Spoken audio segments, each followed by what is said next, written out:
freut mich sehr. Leider ist es so, dass mein Deutsch langsam ganz schlecht geworden ist. Gibt es da Menschen, die nur Englisch kein Deutsch verstehen? Ja, geht. Sehr gut, weil dann werden wir, weil wir werden immer die Minderzahl verteidigen. So the lecture will be in English. I was very pleased with the invitation because I got the invitation here in Berlin.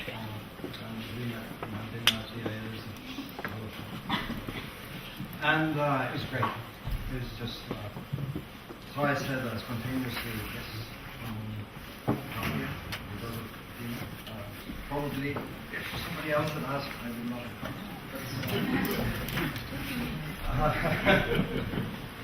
Oh, it is great, and it's very nice to be here. And when you build up lectures like these, there are many methods of how one could approach lectures to architectural students. I decided to try to pinpoint more, let's say, the emotional, non-specific technical parts, maybe methodologies or ways of working compared to some results, meaning maybe more of the impact as such. What does architecture do when it meets society, or how can you change things by the things that you're creating?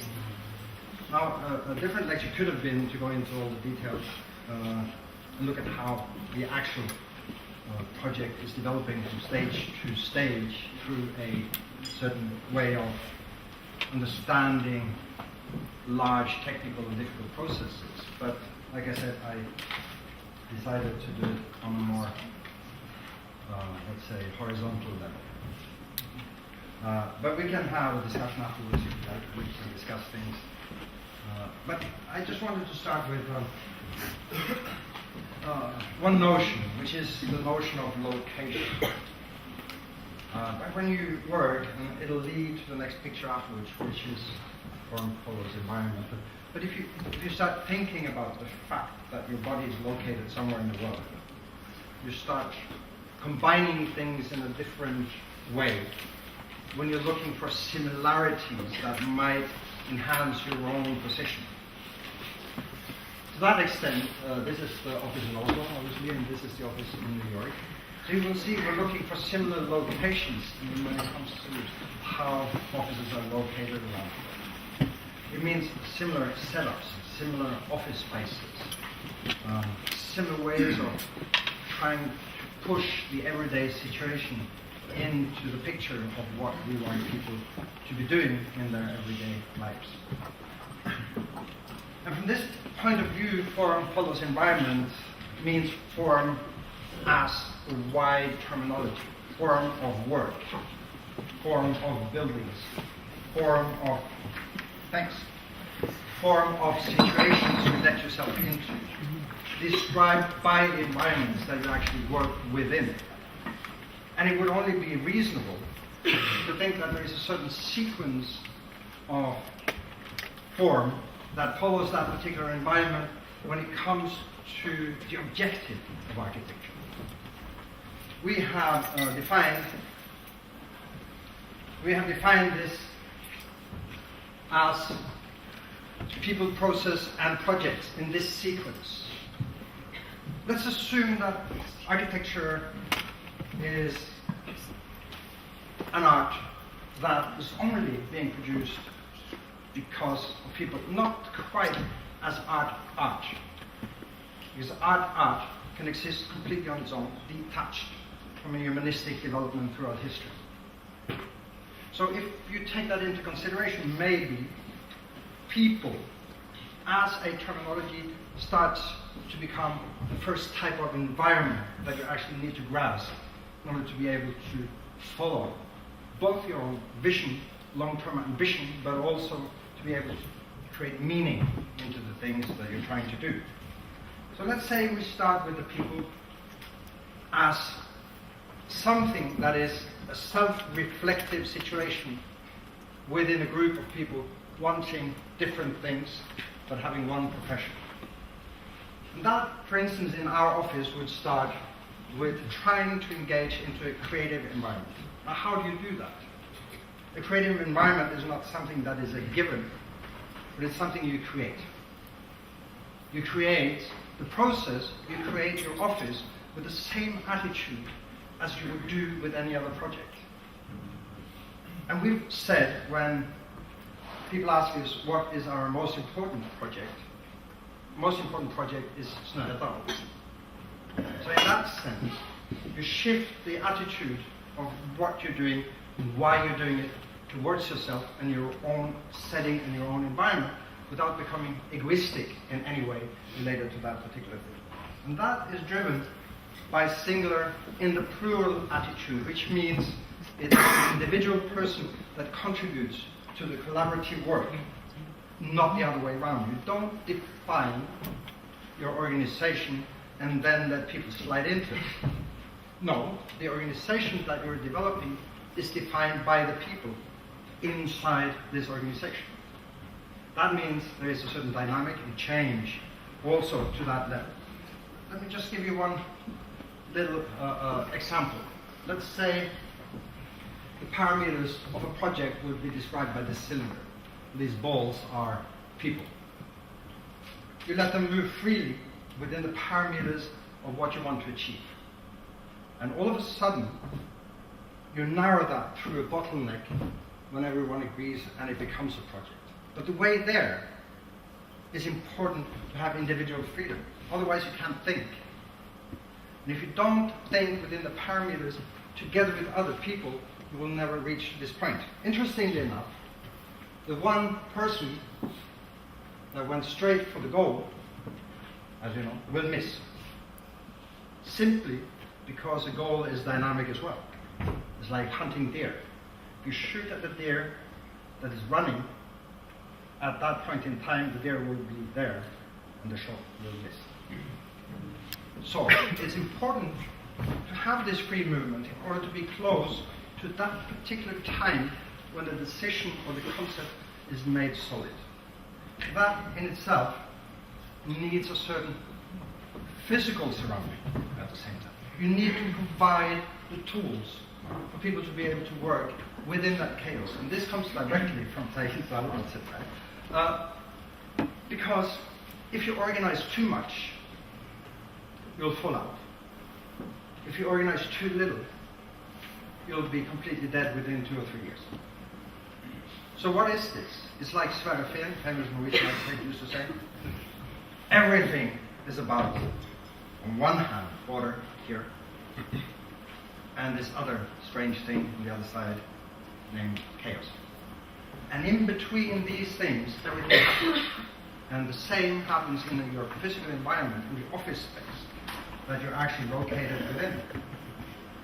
So you open up a situation where different professions sit together in different positions in the practice, in the space, and communicate on an everyday basis about things that are about architecture or not, and influence each other through certain levels of coincidence.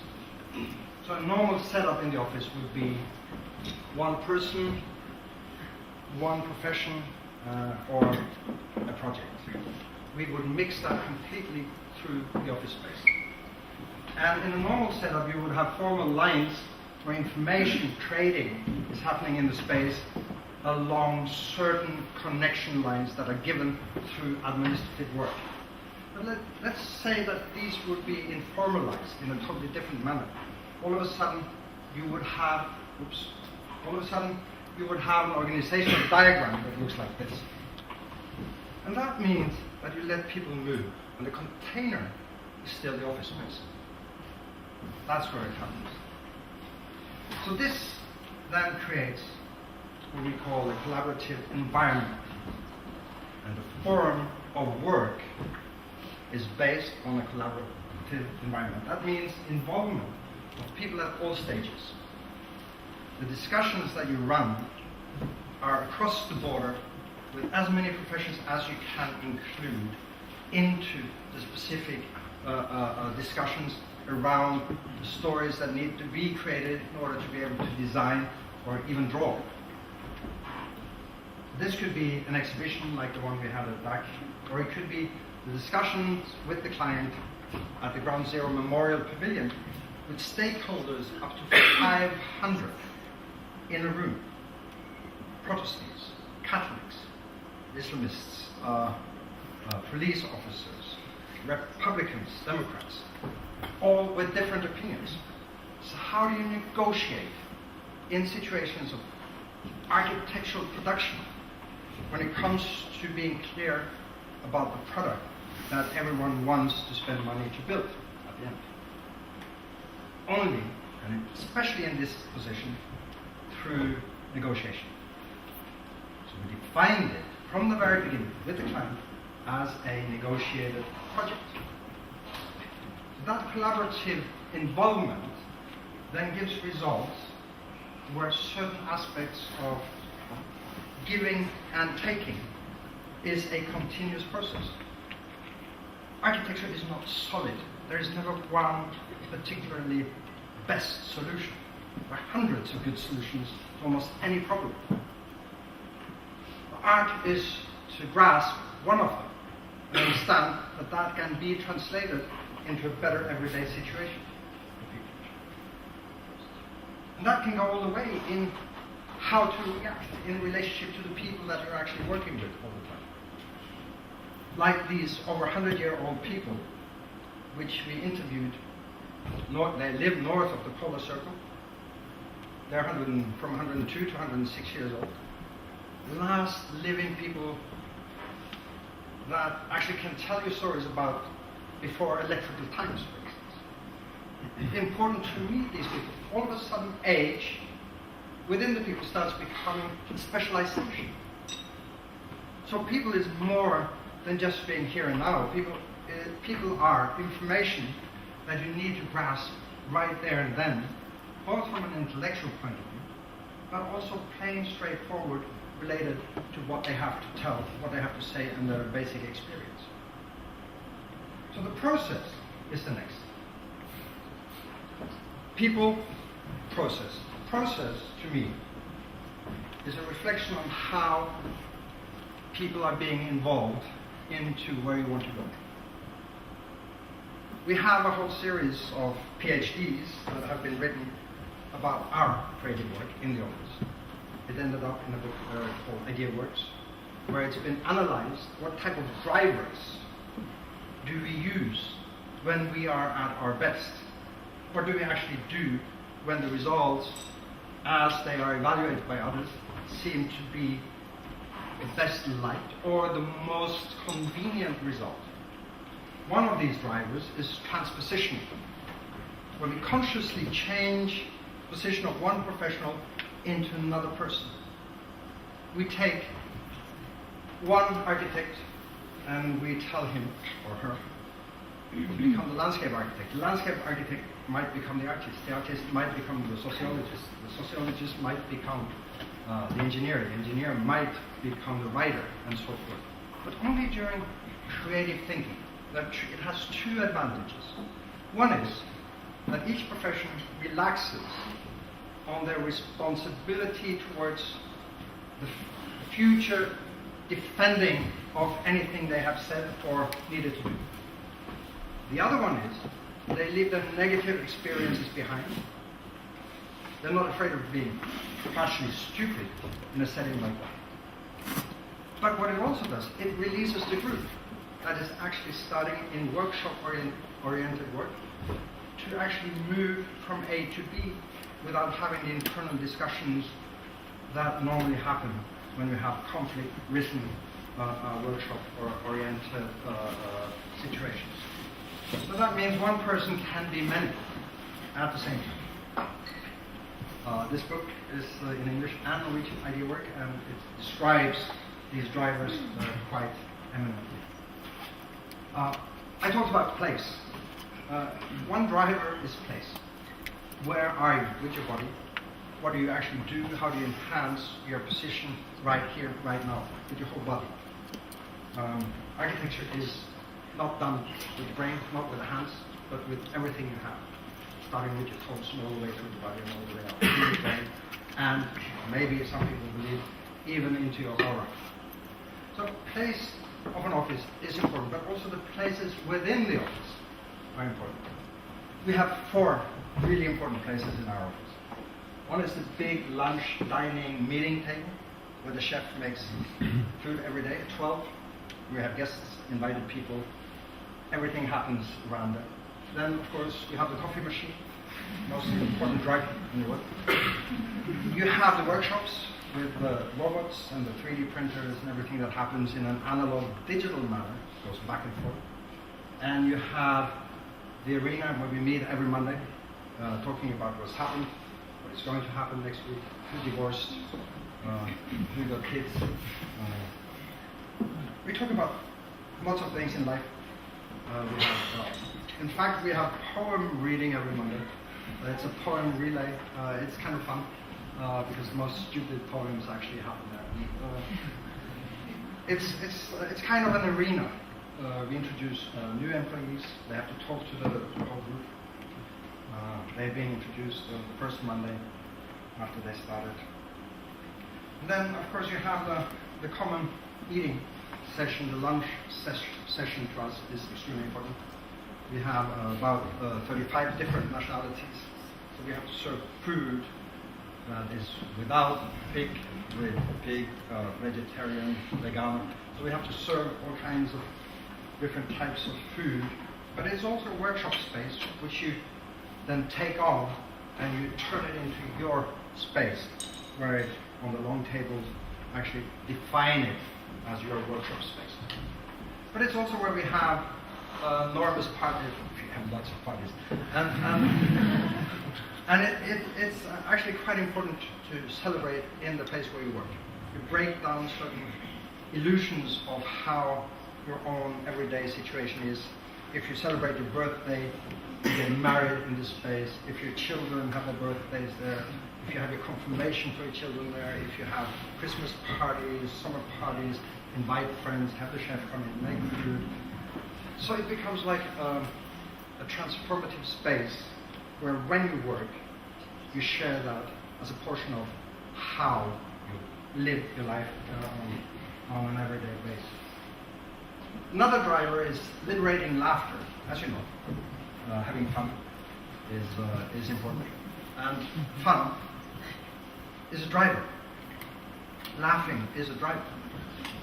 There's nothing too serious to joke about, really, even architecture. We can joke about it every day, and it should be joked about. Because to some extent, it is something that releases the funniest parts of life. I don't know how many architectural jokes there are quite some few good ones.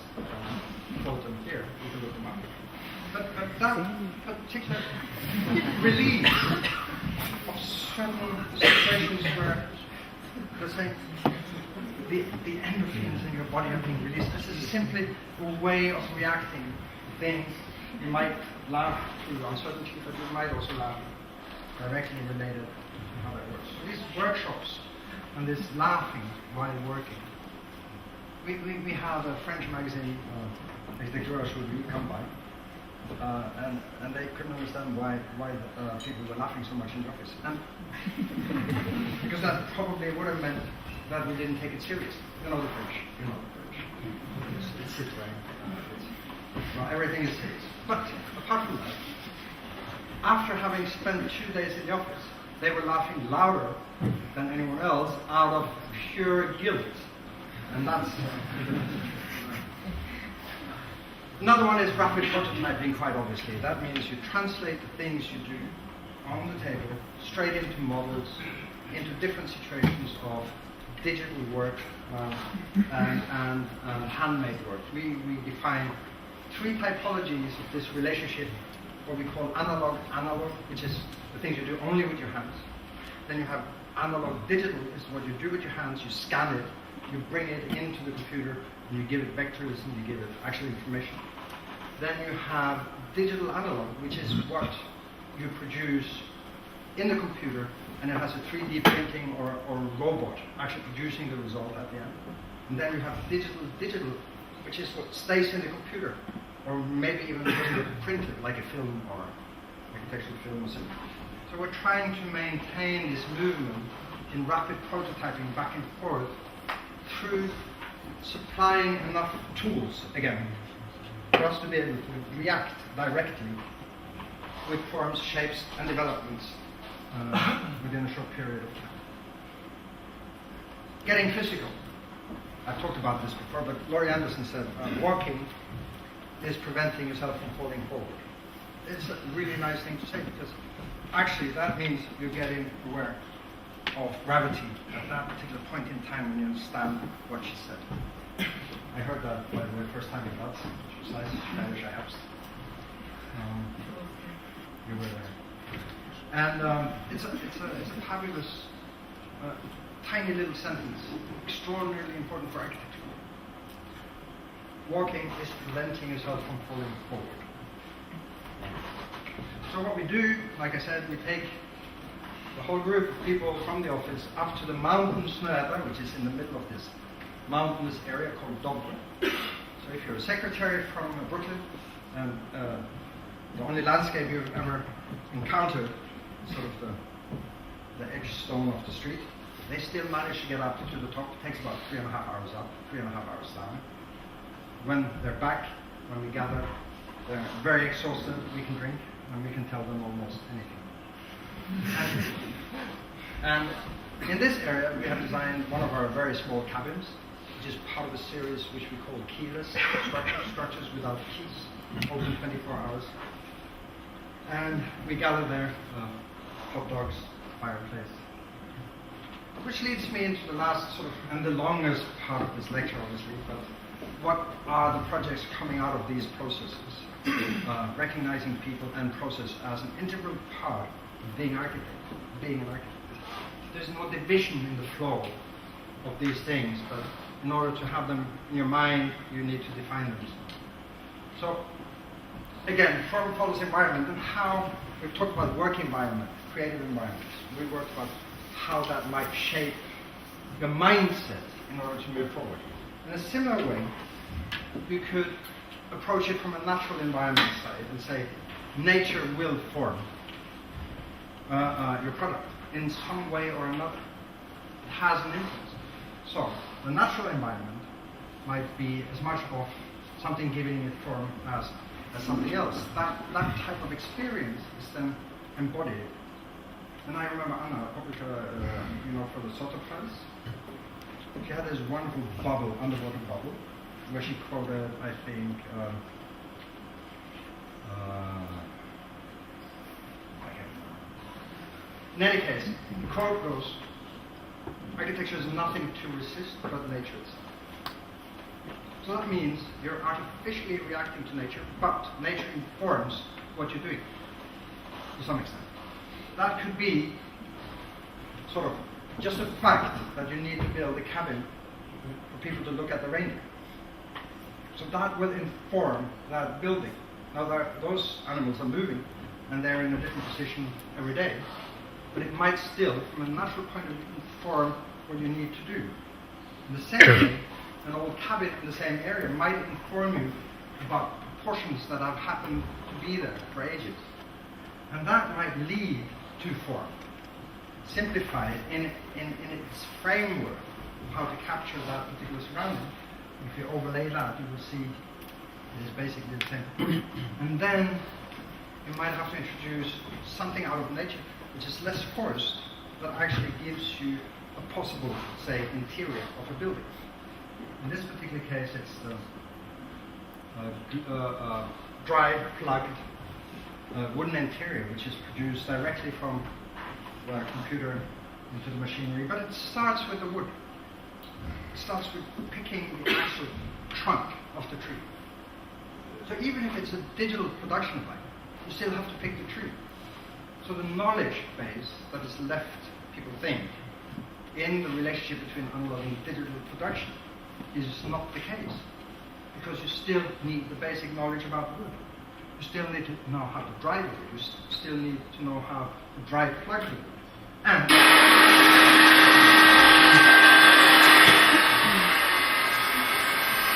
that, of it gives you the possibility of producing a digital natural element. Now all of a sudden we have the possibility of producing hundreds of exactly the same shapes, but with totally different appearance, because every time you choose the piece of wood, it will be different. So that means we could mount it. It means the tolerances that we have are defined, and it means the installment is fast. And it could happen, in this case, only during a very short period of summer. Similarly, very small objects are kind of in extreme situations where you have to use technology in order to get it there. This is on the west coast of Norway. It's a small cabin built by a private person, but still is an open cabin. So if you're out here wandering and you lose your way, you just open the door and you walk in and you stay overnight. So it's a way of surviving in these areas. And the closest walk is about 4.5 hours away from any other house. So it takes a bit of time to get there. You can see it here. It's built illegal, I have to say, which is quite important. Otherwise, we wouldn't do it, probably. Again, this kind of handicraft situation that you're moving into when you deal with these things. Now, it's only 30 square meters, but 21 people can sleep comfortably overnight. So it's like filling up a Volkswagen. But in effect, it is still comfortable, simply because the way you lay it out.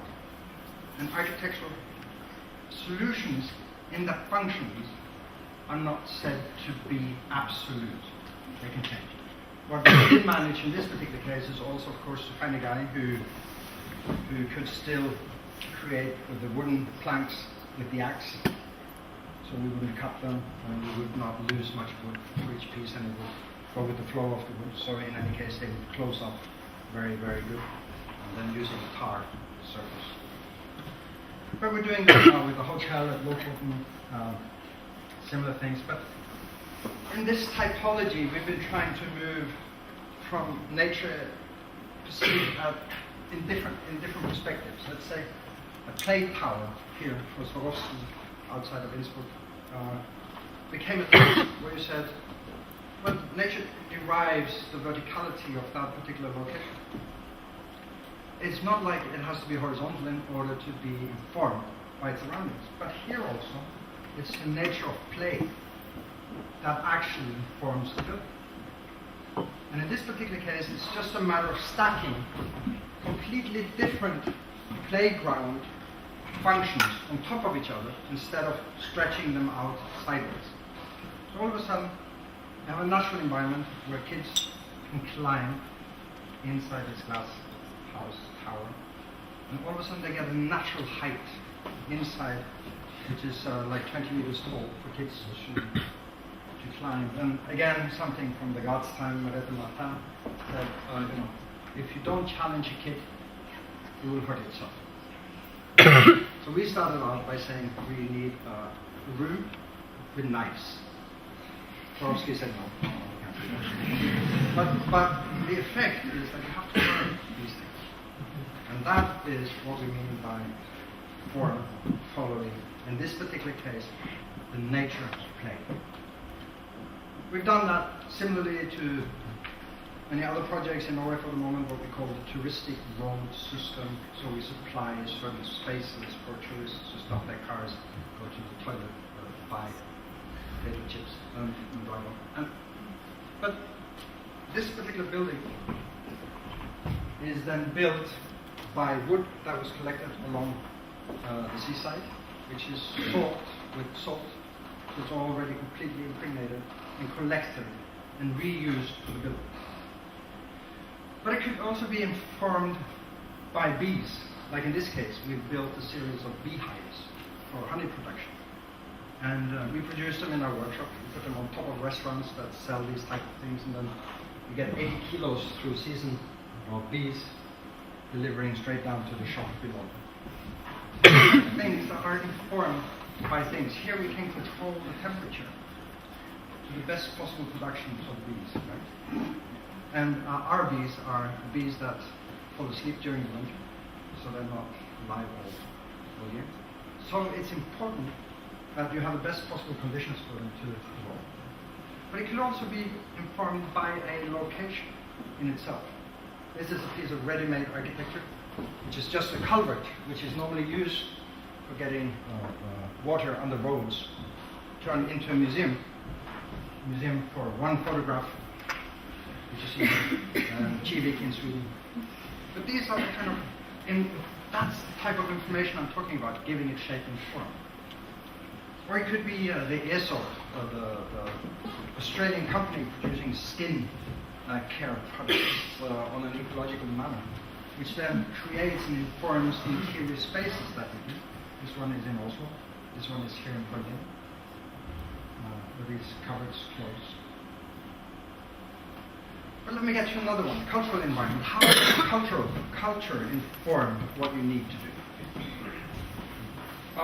Starting off with a quarry in Carrara, which is called La Facciata, which is where also Michelangelo had his marble from. It's a well-developed quarry.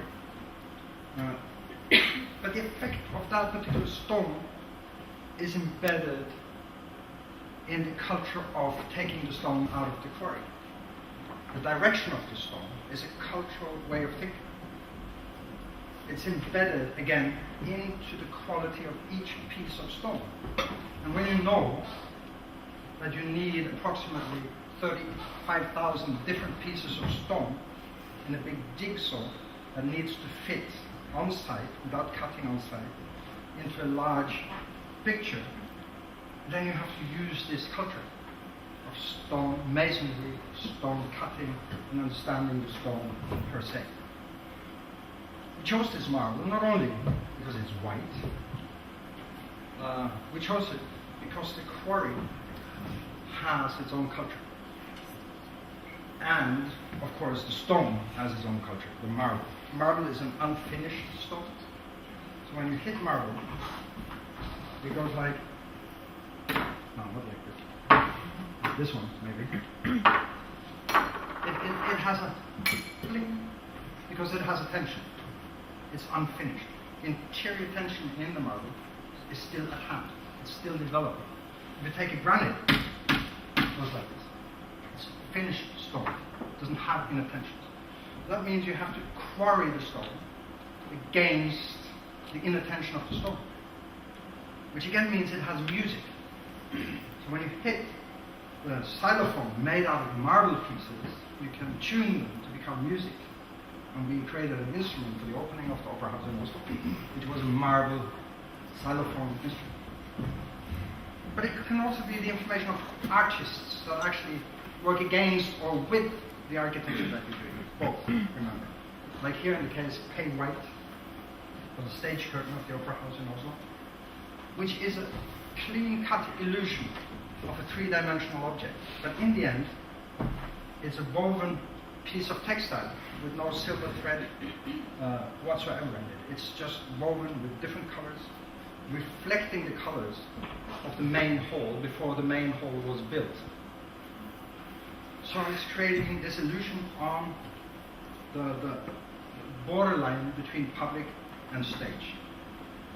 Or it could be the influence of Olafur Eliasson's really slow-moving elements in the lobby and in the foyer. So that actually generates some sort of slowness, again informing shape and form and individual reaction to space, for instance. But it could also be wild artists like Bjarne Melgaard, who's probably the wildest Norwegian artist for the moment, living in New York. Very gay, very, very strongly related to gay society, drugs. We made an exhibition and a lecture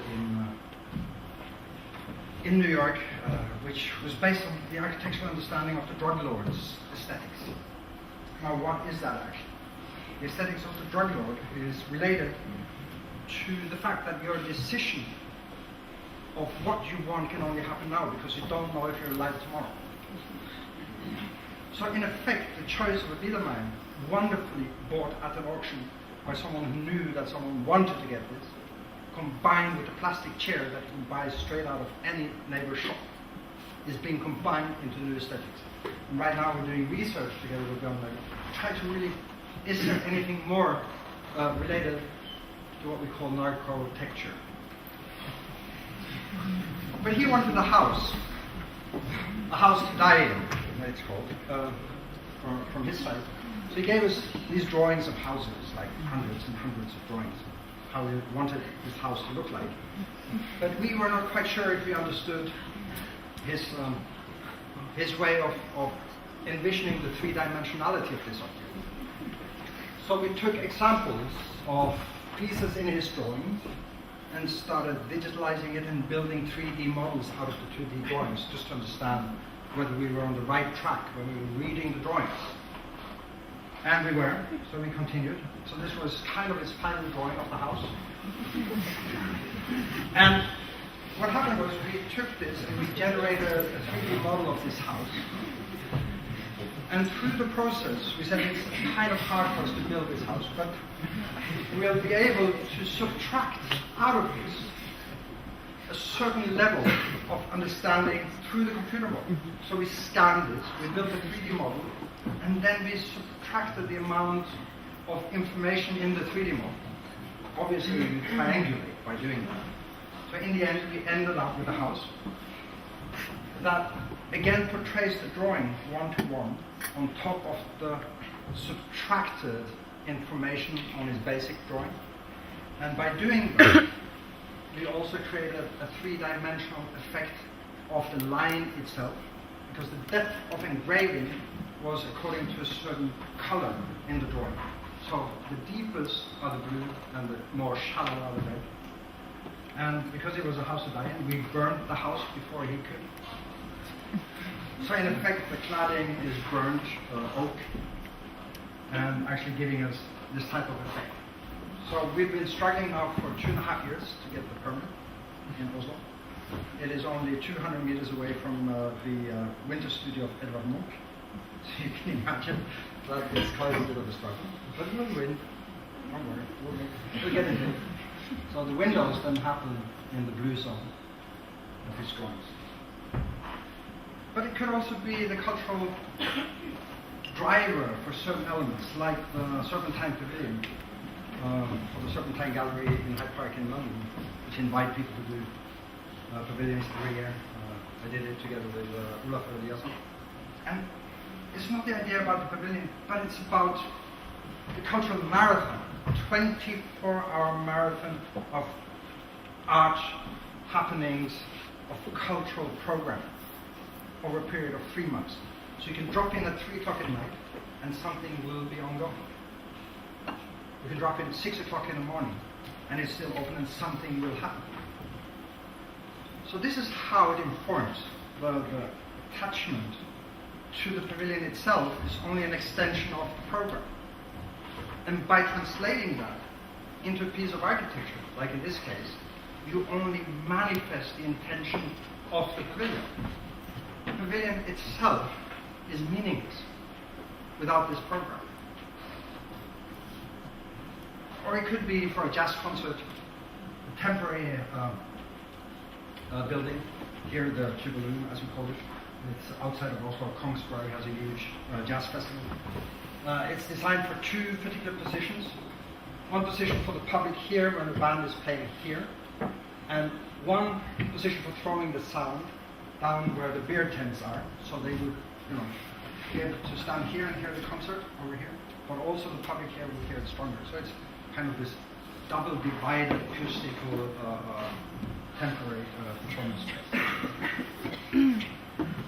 Then one of my saddest losses, I have to tell you, important for me to say, because it was won by Herzog and Milano. It was the M+ Museum in Hong Kong.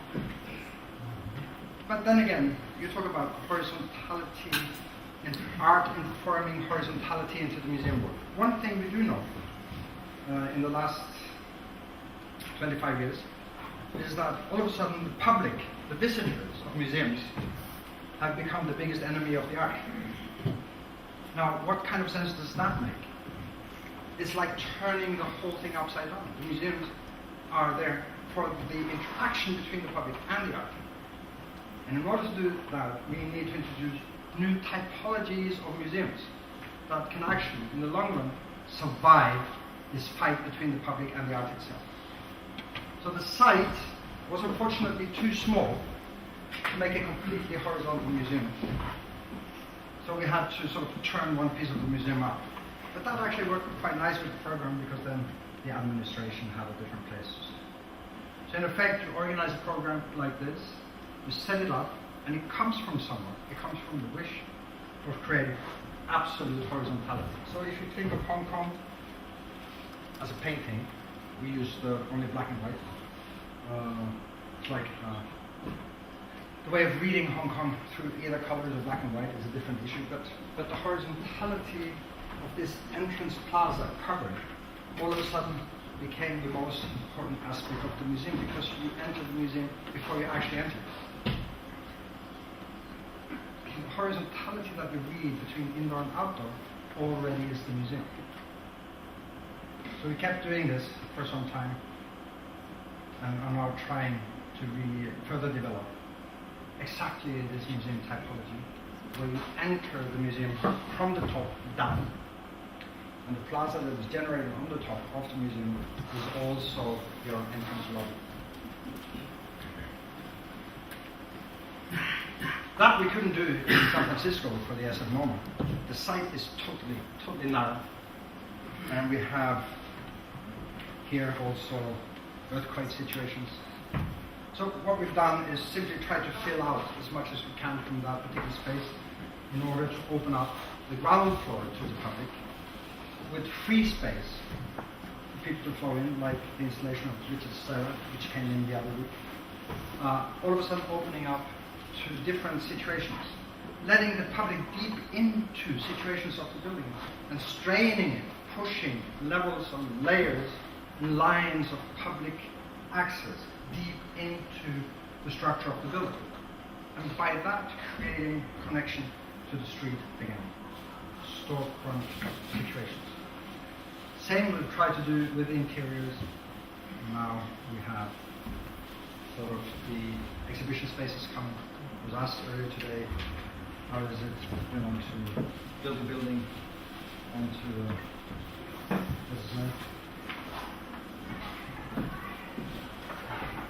I won't even say. It doesn't matter. We had a period in Gales where a museum of modern art in San Francisco was the most advanced postmodern building at its time. Right? Now we make an extension to it. So how can we make an extension to something like that? Simply by defining them as dancing partners. You can have the most beautiful lady can dance with the most ugly man, you know that, and the other way around. As long as you know the rhythm, as long as you can dance. That's what we've been trying to do. Similarly, we made an exhibition of this interview, which then was first an interview, then became a book, and then became an exhibition at the Galleria Elis here in Berlin. And to me, that just tells us that the way you inform art into the spaces that you occupy can come from totally different positions, and they can be contradicted. My best artist friend, Gord Breivik, died together with David Bowie. They were similar in ways, pushing things forward, testing themselves, changing themselves. This is the last project we're doing with him. It's an exhibition hall in Lillehammer, outside of north of Oslo, where the whole facade, basically, all four walls, is a piece of art, stainless steel. It's the last thing we managed to do, so it's opening on 30th of January this year. And finally, just to show how it is being influenced, K-pop is an important thing in Korea. So if you design a house there, you have to work against the powers of K-pop.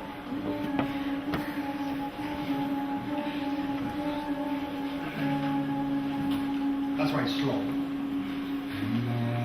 And the band is XX.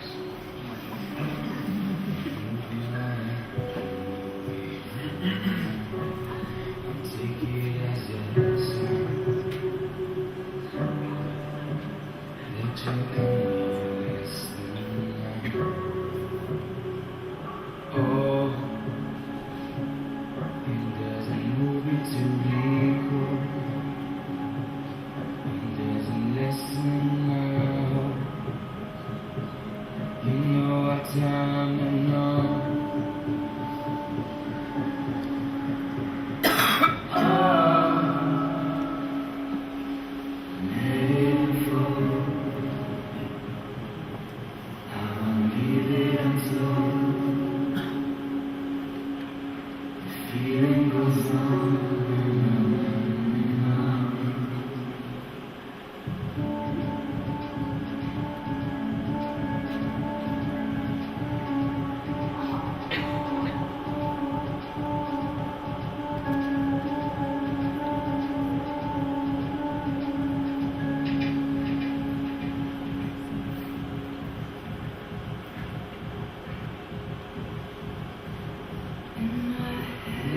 really slow.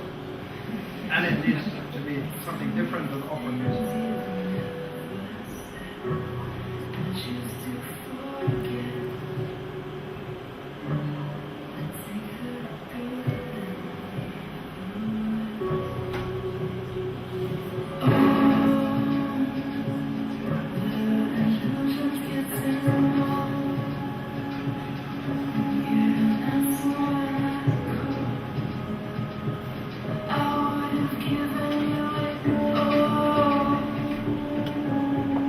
Titanic shot.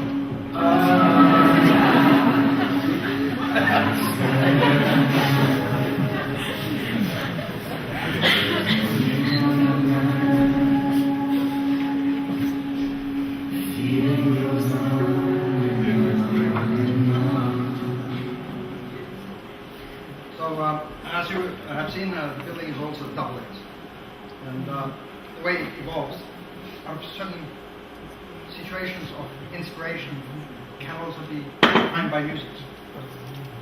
So there is absolutely no basic limitation to how cultural environment informs what you need to do. The same could be said about public environment. What is public environment when it is informing what you need to do in a certain political situation? I won't go through the library in Alexandria, but I will say that after the spring, the Arabic Spring, simply because when it was laid out to the extent that the public could move freely, which they had not been able to in Alexandria before, into these type of public institutions without guards, led into the library. They protected that building 24 hours a day during the whole period of Spring Revolution in Egypt, starting at Tahrir Square. Now, two reasons for this. One is, it belongs to them. It belongs to the inhabitants of Alexandria. So they feel the right to protect it. But at the same time, this institution was part of teaching young people how to use social media, which was a prerequisite for being able to do the revolution at all. Now, one could question the result of the revolution as it has evolved, but that particular spirit at that particular time wanted something. And it was encouraging to see that there was ownership feeling to protect things that they felt belonged to themselves. Similarly, we've been trying to do this with the Opera House, just simply giving away surplus space that you don't necessarily need. This is, I know, is not the Justin Bieber concert, but it's something similar. And, from an effect point of view, just simply the fact that something you can touch, sit on, be in direct contact with, is easier to own. It's closer to you. The intimacy that generates between the body and the object is part of that ownership feeling which you can generate. Now, obviously, you can do that in a collective manner, but you can also do it on an individual manner. And of course, you can interpret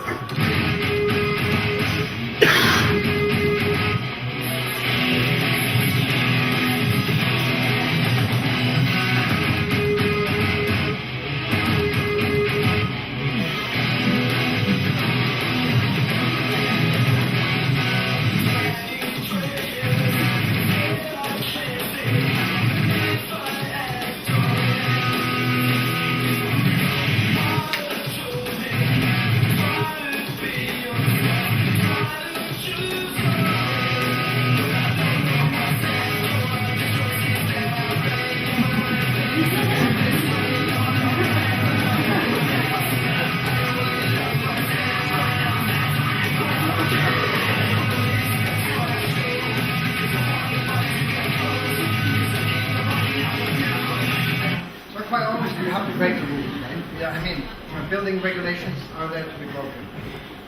Let's make that very, very clear. Because if we don't, we'll never be better than the regulations. We want to be better than that. And that's also related to the use of certain elements. For instance, the steps that you didn't see on the Opera House. Why the building regulations were demanded to have an edge marking, so you wouldn't stumble from one step to the other. Now, what do you do then as an architect? You make sure that the glue, which you glue that thing on top of, is so weak that it falls off after weeks. And all of a sudden you have a clean-cut slate. Similarly, being informed about certain situations like Times Square, which we redo for the moment, from what you see here, which is a New Year's Eve situation, but into a long-standing desire for New Yorkers to recapture Times Square. New Yorkers don't go to Times Square. Tourists go to Times Square, and cars and buses. So in order to be able to recapture the situation, all these blocks are now under reconstruction for taking away all the private cars. Taxis and buses will still go. So we're trying to move it from this situation to this situation. And it's already happening. You will see that simply by introducing public elements like benches, different people will start using the situation differently. There will be totally different ways of interpreting that public space, driven by collective elements that city needs. And there isn't one tourist that would do this type of Lexia thing on Times Square. So now it's only New Yorkers. With some few exceptions, Brazilian girls making a dollar in order to survive, coming half naked, onto Times Square. So all of a sudden, they have an arena, which is possible in New York to use, also like a naked couple, which again leads to a situation where the chief of police in New York says, we can't have this situation in Times Square. Naked cowboys, naked girls, naked money.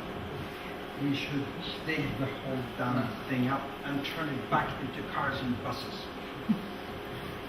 There is a continuous fight when the public informs of space against bureaucrats, against stubborn people, powerful people, but it's a fight that only the people can win in the end, because their forces will be more strong than the chief of police in New York. Even this little girl celebrating her birthday is stronger than the chief of police. That in itself was what initiated our first project in Paris, which is the new headquarters of Le Monde. And I met with Pierre Baget after, the Monday after the Charlie Hebdo, exactly 1 year ago.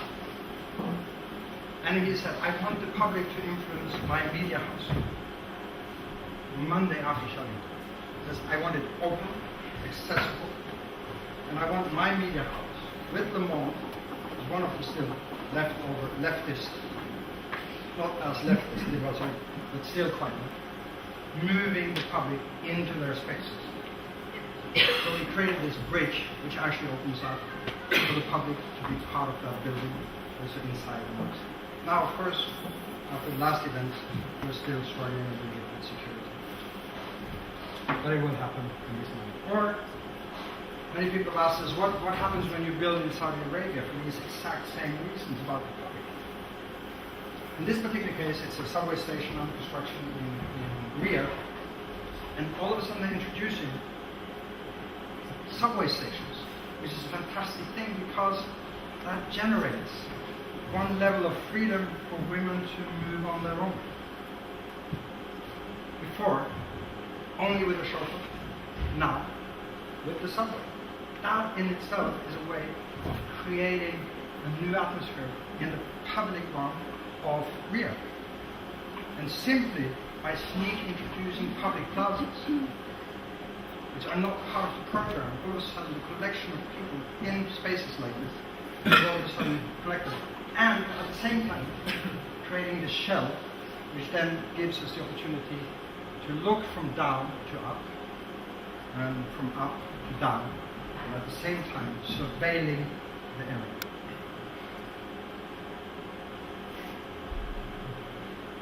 So what about the social environment? How is that happening? How is that driving what you do?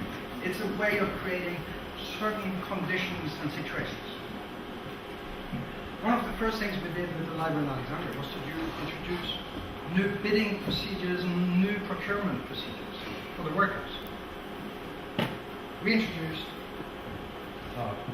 water, excellent water, drinks, toilets, shoes, helmets, and no smoking on site. that became a standard for a lot of the other buildings in Egypt. And all of a sudden, we managed a building site where we didn't have one person dying, which had never happened, this size project in Egypt. Only to dig a tunnel under the Nile that killed 12 people. It was uncommon to have a building site this size where nobody died. Now that's the kind of social engagement that you need, but you also need to train craftsmen, bring them back into where they came from.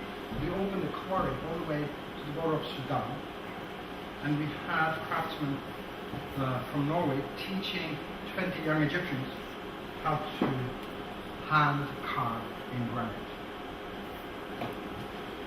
That became really important in the essence of discussion and how we discuss. We're just about to finish a building this year, also, in Saudi Arabia as well, in Dhahran, for the oil company Saudi Aramco, which is the biggest company, most wealthy company in the world, with North America. It's sitting on a value for the moment, which is equivalent to 2 years complete turnover of the United States of America. So, oil money. How do you discuss with an oil company in a value chain to understand that what you're doing to release certain forces, especially in culture, in a society where culture is not the first thing you think of? How do you do that? We referred to a very well-known book, which first was introduced to me by Volker Ginke, called Invisible Cities by Paolo Calvino. And in this book, there's a beautiful discussion between Kublai Khan and Marco Polo discussing the Roman Arch, saying the keystone of the Roman Arch is our culture.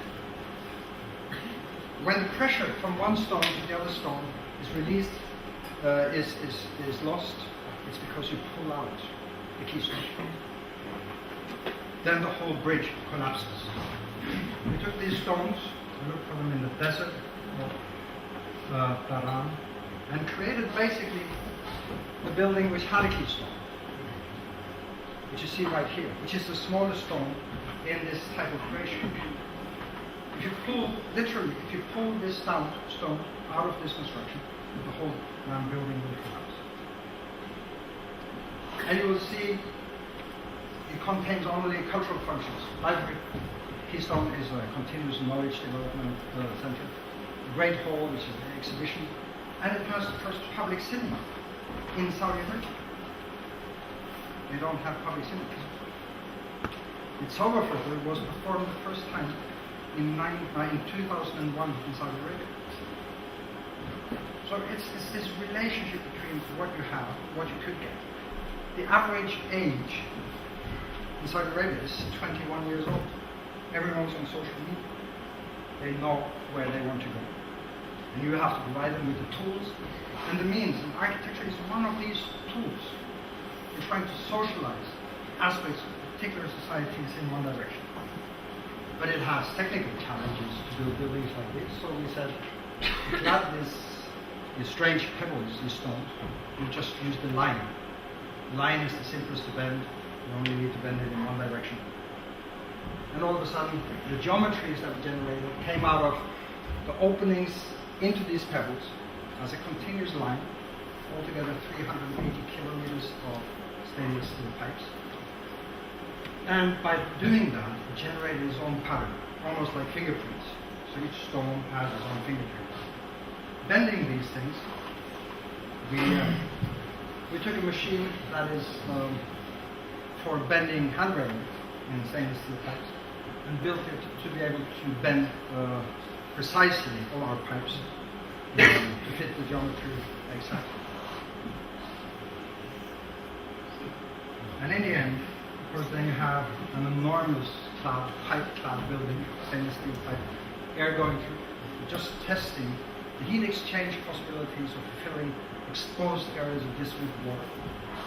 It gets the temperature of about 90 degrees centigrade plus, and the keystone is hanging in there as one of the elements that really is protected towards what this building as a tool can do.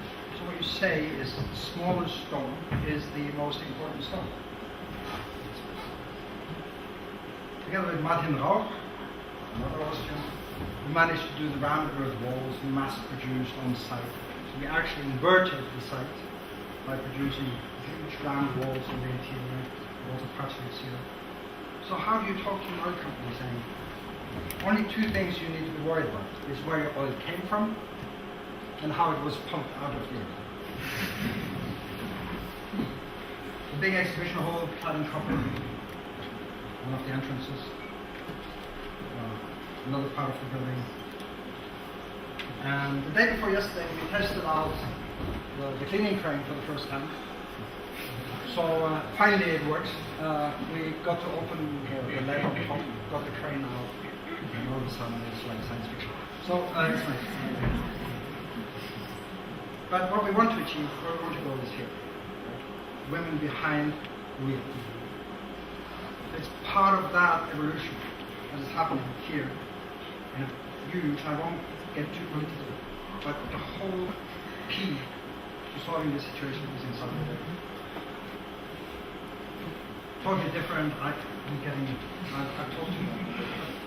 But this is the ground zero. This is our little project here.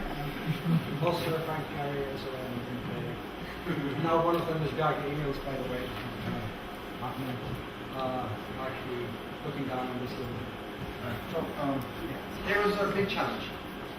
Negotiated architecture, as I said, and negotiated to the extent that what we wanted to do was to take care of them now and reflect the surroundings as they are within that particular second of time. The pools that go down reflect the past. What happened before the big terror. Ours said we don't want anything to do with the terror. We just want to reflect the city as it is right here, right now. That's what we do. And in reprogramming certain situations, we've now been testing the Student Learning Center in Toronto and Canada, where we did similarly to the tower of Swarovski, which I showed. Reprogrammed the Learning Center to become nothing but an extension of the outdoor. No program. No real program. Self-programmed by the students through the semester, through the year, after having entered through here. Self-programmed all the way through, all the way up to the beach. So it's kind of the social structure of the Student Learning Center is informing the program. All we did was to provide the space. And then that space evolves over time. But it could also be the Maggie Centre, which is a post-cancer treatment centre in Aberdeen in Scotland, where all you need to do is to socially protect the people going to the centre from a harsh outside, thus creating the hard outside shell of the soft interior. Or it could be just upon request from the mayor of Guatemala City, saying you can do anything you want. Okay, we do a bottom-up project because we want to make sure that these ladies can still sell tomatoes and oranges on the sidewalks. The sidewalks are being occupied by cars. So we created 300 benches to protect the cars from driving onto the sidewalks, and now the ladies can still sell their tomatoes and oranges. But social interaction could go all the way to designing Norwegian money, which we just won a competition a year ago, which we're developing for the moment. So next time we go to the shop next year in Oslo, I'll pay with money that we designed. I think it's great, it's my money. But typically, Snøhetta design, it's based on the wind speed of Beaufort. So, 50 kroner, you can almost see the picture. The pixels are very short. 100 kroners, stronger wind. 200 kroners, even stronger wind. 500 kroners, stronger wind, the picture almost is great. 1,000 kroners, you see damn shit. You know, it's really blowing all the time. So, the money is really only a relationship to the scale of before, distorting and pixelating certain pictures like images. So let me just end up by one of the big challenges. I'm soon finished. Just going over now. I'm almost there. Now, COP21 was a big event in Paris. And it demands something from all of us, I'm sure you know. And in the end, this is what it's all about. It's all about the CO2. In the end, it's all about the production of CO2 gas. The emissions that are happening for the moment have to be reversed. And it's part of, unfortunately, my generation, will not be able to solve this issue. It's up to you guys. We will have to do it. We can show you directions of how maybe it's possible, but we won't be able to implement it to the extent that is expected from you. In the building industry, we use 40% of all produced energy in the world. It's massive. We use, in the building industry, 25% of all water on the floor. We are responsible, in the building industry, 40% of using global resources, which means everything from material. It goes about 2 tons of raw material into a computer. Like this, 2 tons. Now, how much doesn't go into a building with the computer technologies that we're introducing into building structures today? But not the least, we're releasing 30% of all global greenhouse gases. That's all within our profession, more of course. It includes roads, train tracks, harbors, and so on. But in order to cross-reference these types of things, we organized a group in Norway which we call Powerhouse. The Powerhouse intention is to create buildings that are CO2 negative after a certain period of time. But CO2 negative not only in relationship to all operations, which means heating, cooling, maintenance, and so forth, but CO2 negative related to also all embodied energies, which means how much energy is gone into that screw, produce that screw, and to transport that screw to the site. Right now, we're contemplating if we shall calculate the consumption of food and food production and the shoes and the clothing and the travel time for the workers in the factories. Complete energy consumption that goes into one object. And in fact, you have to produce more clean, renewable energy in that object than all these things together in order for it to be absolutely safe to use. So we've tested it on one thing. It's just an envelope, again burnt, displacement and ventilation. I don't want to show you, it's a boring project, but it's an experimentation for us. Like for instance, the stair then became the displacement ventilation of the building. We reused elements in here for acoustics. They are basically recycled plastic bottles and things like that. 2 types of heating systems, geothermal, photovoltaic, in combination. And altogether now we have a result with an energy balance of about 40.3 kilowatt hours per meter per year, which means we're delivering positive. And calculations show that we need now 60 years to turn this building into completely CO2 negative. And that's the best we can do with existing technology. Sensors, readers, materials, reuse. We tried it with the one family house, using all the systems. It's also a way of experimenting.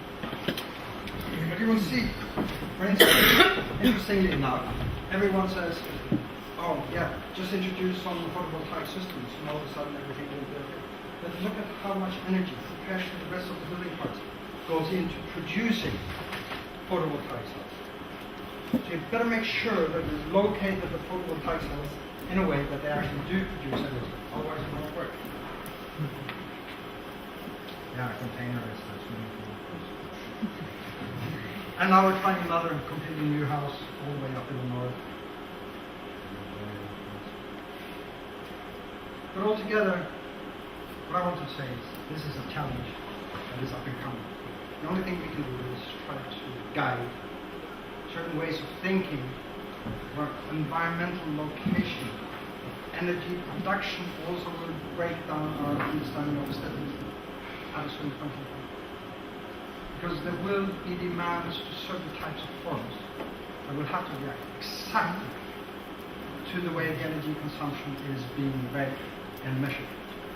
And you have to be prepared to look for different cities, different aesthetics, and different elements of urban planning. So back to the reindeer.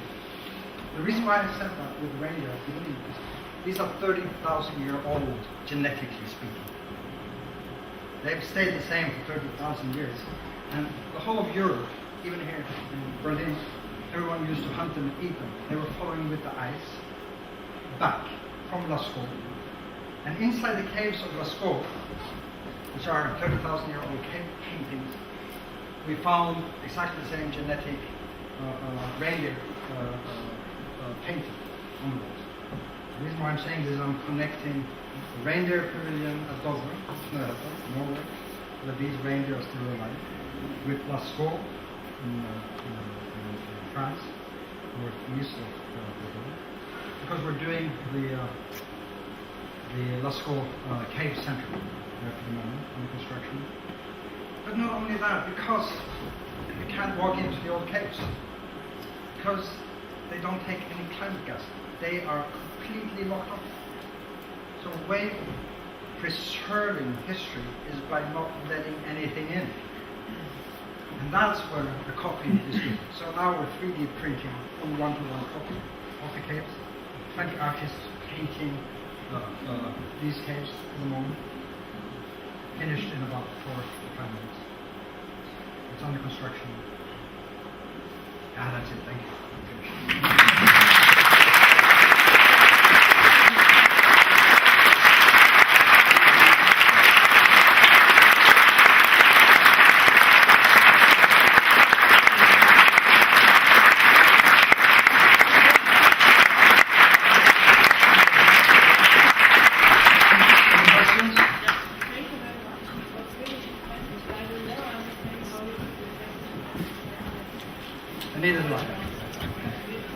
But you know what it is. Yeah. No, because if you know this, if you build up, if you say about yourself, you automatically become dead. It's part of your way of reacting to your own behavior. From that moment, there is unlimited possibility of getting people to do exactly what you want. I mean, not manipulating them in that sense, but it actually releases force.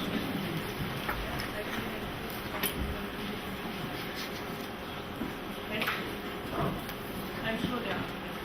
If not, don't worry. Yes? It seems like you had a lot of fun with projects. We have a lot of fun. Fun? Yes. It seems like you really like them. Would you say you do projects for yourself? No. No, I thought I was very clear in the lecture, but maybe I wasn't. No, architecture does not exist on its own, and not because of me, and not because of any one particular person. It exists because it's being informed either by necessity, nice to have, or development. And that is what informs the architecture. Architecture has no meaning in itself. It's never.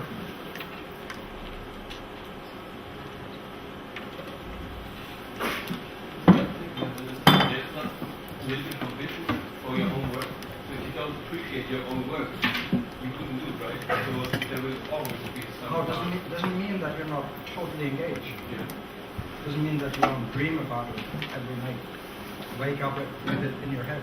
Doesn't mean that you push yourself to the limit of self-destruction just to make something happen. But it still is not for you or for me. It's for a totally different situation. Most of these things that I've shown will probably blossom along after I'm dead. So. But the process is important for me. Right? How you push yourself with the people you're working with to get there. That is a situation which is important only for a group. Yeah. You showed this animation of the cylinder and people cheating and moving target. you said that it should be directed somehow. My question is a little bit, how does this, I mean, in such a free creative process, how do you do this direction? What part of you or the head of the office is lacking the projects, is kind of authorship, and what part is open process? Yeah, How do you deal with that? I understand. I mean, it sounds maybe more horizontal than it is in effect, because there is a leader group, obviously, there are people who manage certain things, who put down programs, development programs, computer education. We have the things that create the tools that make it possible to put the parameters for that particular task. So it could be analysis, it could be a program, but it could also be a time frame. Or it could be a very strict set of economies that you need to follow. But all of these things are then sort of led into the precondition of possible designs. So that's the cylinder. Sometimes it's wide, sometimes it's narrow, sometimes it's tall, sometimes short. But the principle is always the same. That you need to be able to create certain freedom of movement inside these given parameters. But somebody, you're absolutely right, somebody defines the cylinder that we do. But that's not set by us demanding it to be that way. It's set by us through reading a program or understanding the economy.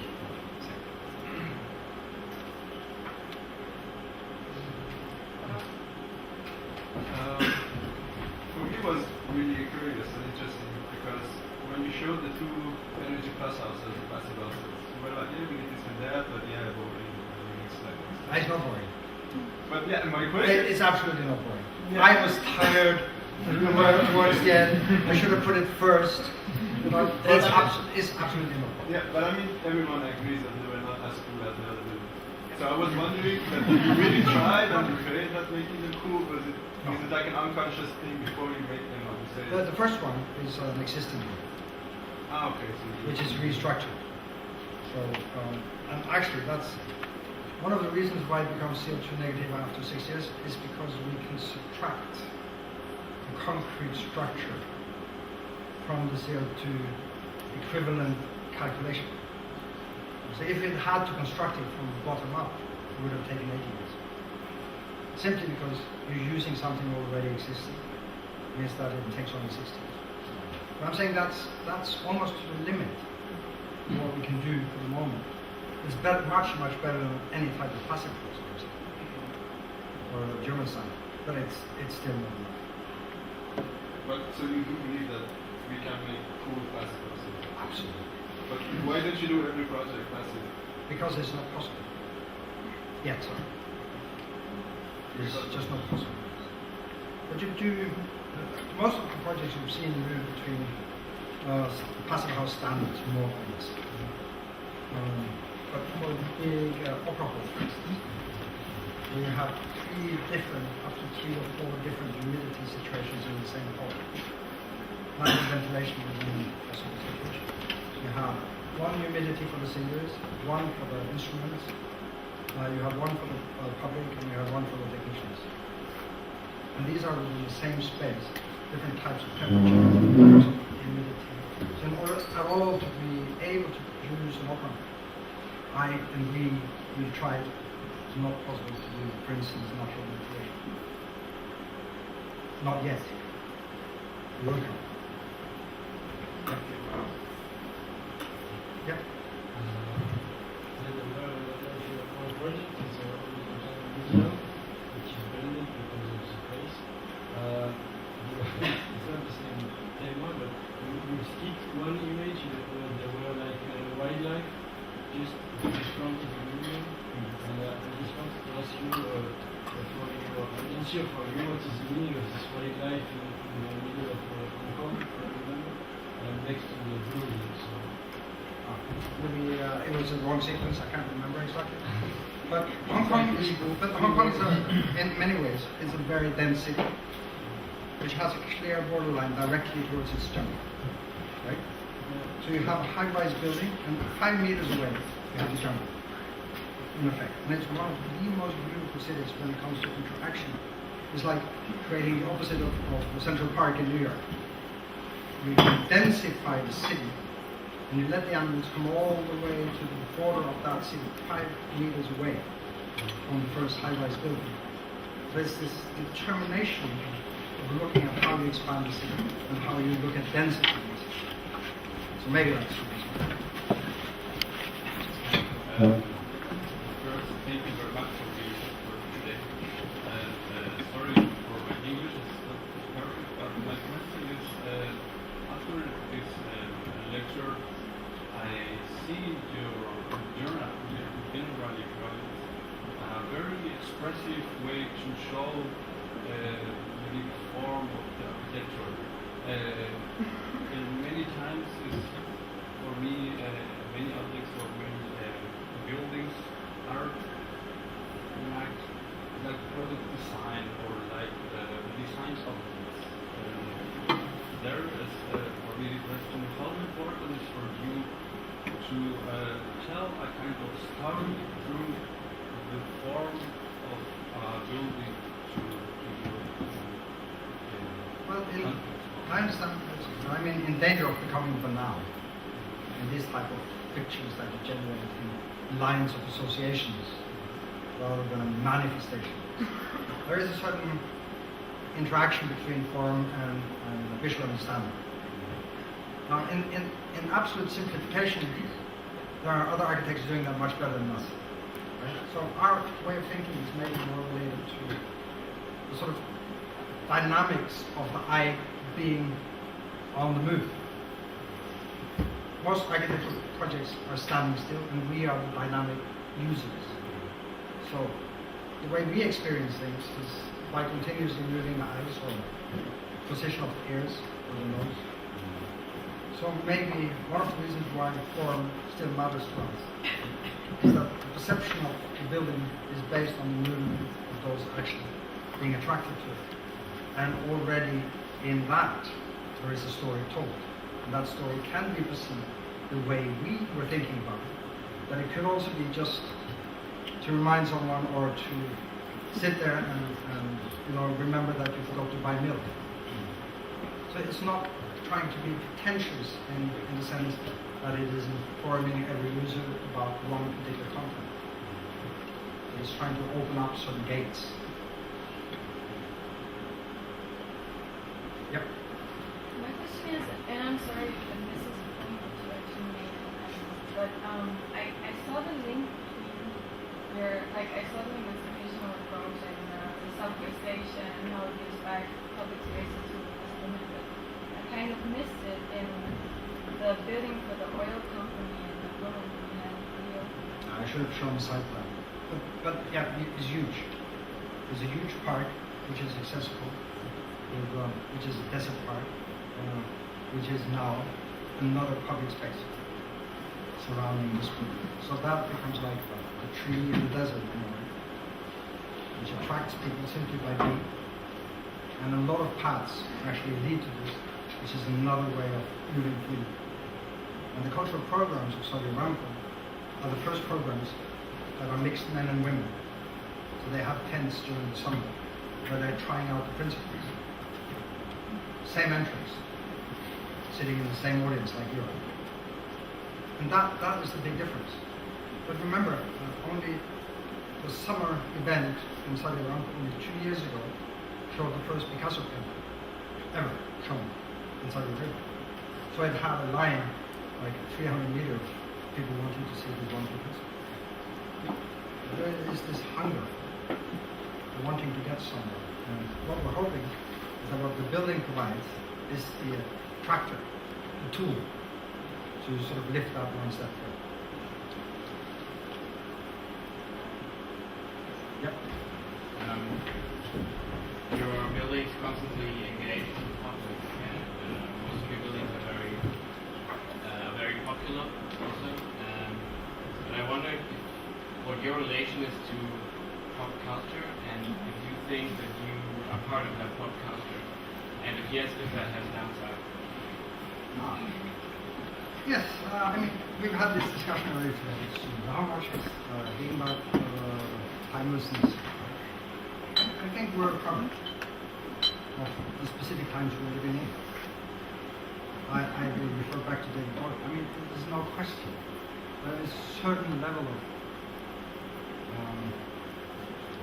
distinctive self-projection in certain times, which derives at the other end with experimentations that would not have happened before or after. They're time specific. At the same time, you might say that timelessness is not a good thing. Because if it doesn't belong to time, it's nothing. Maybe evergreen is a better word. Where it maintains the content of what it actually wants to do. I bet that many of the things that most architects have done have not yet seen the best of times. It's only through the change of each of these objects over time that they actually start building the soul. I think truly that zeitgeist is an influence. Pop culture as such on us has had an influence. Especially maybe postmodern writers. In the sense that literature is totally different in its descriptiveness of the postmodern era than architecture ever was. The postmodern architecture misunderstood the redefinition of the postmodern era. At the same time, you can see in Saudi Arabia, there's never been an industrial revolution. So they moved straight from the cameras to information technology. So to them, there is no postmodern era because there was never a modernism. So it doesn't exist as a terminology. And meaning we move much faster, like jumps. So if there was no modernism, there's also no postmodernism. So there is no relationship to these type of movements. You create different situations of larger quantum jumps in certain situations. Yes, so that's definitely the problem. But it could also be the young British. So it could also be Tracy M. Yep. Do you still have a dream house, like a house you're dreaming of to build once? Like Yeah, it's dream always house? the last that we're working on. Always the one you have on the table, always the one you're discussing. It's the one that is closest to you, basically. It's the one that feels sort of right. But maybe someone you could never build, just in your dreams? Yeah, actually, we won a competition in Saudi Arabia for a courthouse. So the mayor of Mecca wanted to create a courthouse where Sharia law, business law, family law, and criminal law was gathered in one building. Because Sharia law has its own regulations, and we wanted to break down sort of the knowledge base of these different types of law that would influence each other in the human directions. And we designed a completely transparent law building in Saudi Arabia. We could look from the business law room into the Sharia law. We won the competition. It was published all over in Saudi Arabia, and of course, never built it, but I would have liked it.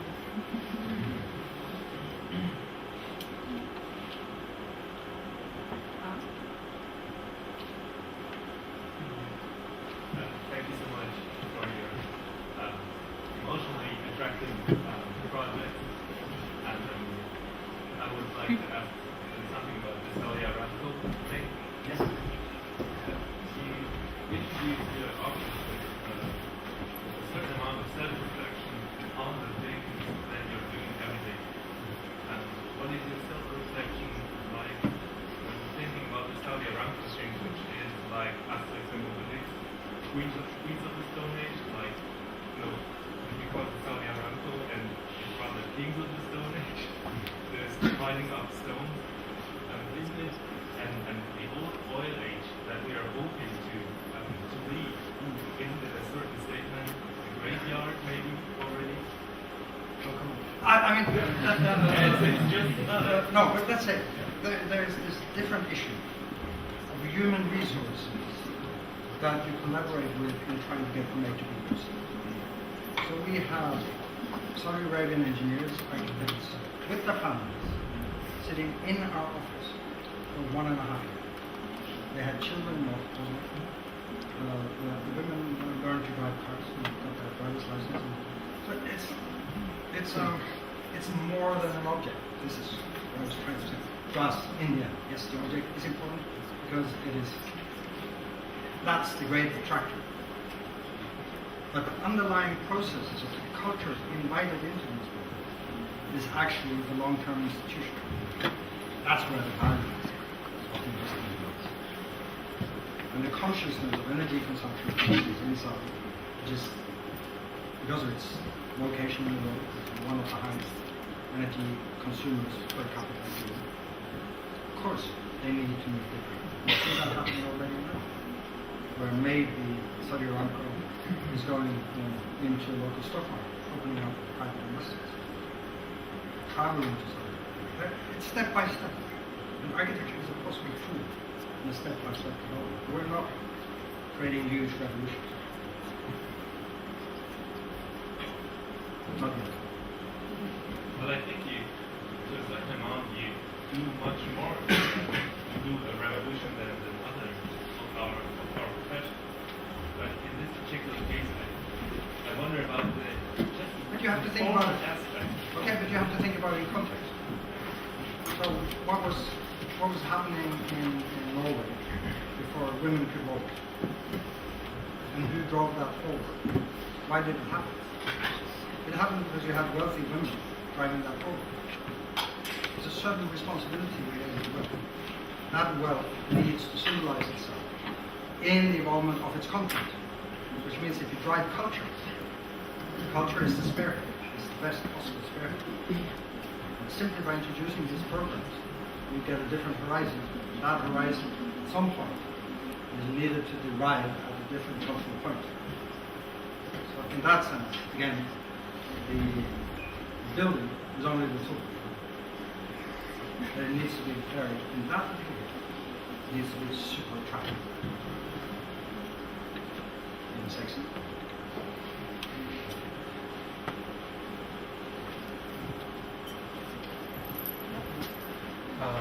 Well, as it's important not to talk about architecture as a self-referential thing, I think it's important to raise questions. Well, what we've talked about is that architecture is there for promoting the development of the human being. And recently in the biological fields, we're becoming closer and closer to taking that evolution into our own hands scientifically. What do you think is the balance between the relevance of architecture and taking this evolution into our own hands on science terms? I don't know. I really don't know. It's extraordinarily complex. Yeah. I couldn't answer that question.